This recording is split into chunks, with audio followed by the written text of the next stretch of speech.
When our daughter Amanda was in college at Luther in Decorah, Iowa, we often made the trip there to visit her.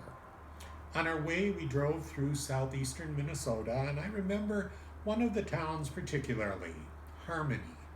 It was located in the heart of Amish country, and we would often stop to wander through the shops with their assortments of Amish crafts and quilts. And one of the things we learned about the Amish handiwork was that they never made anything that was perfect. They always left some small, unfinished part or some flaw in the product which honored their belief that we humans should not attempt perfection because only God could do that. And to do so would be tempting God. Well, I had, up to that point, been sort of what might be called a perfectionist.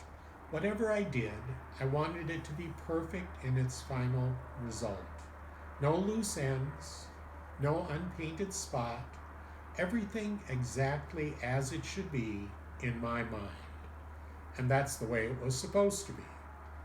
Over time, I've come to realize that no matter how hard I might try, some things are never going to be perfect. Yet that's often the goal.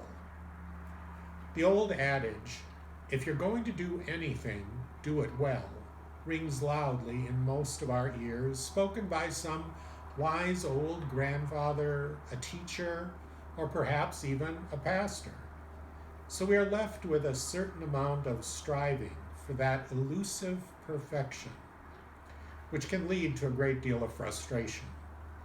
We often find ourselves caught between the hard realities of this world in which we live, which can crush our spirit and deflate our hopes, and the possibilities we imagine for the world as we know it could be.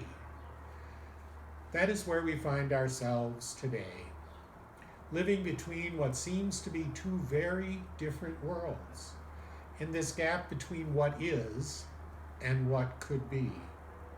Our goal is to move toward what could be.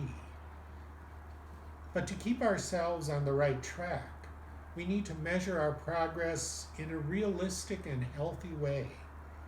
We can't use the measuring stick of how effective what we are doing is. Rather, we need to ask, how faithful are we? Are we faithful to the better angels of our nature and to what they call forth from us?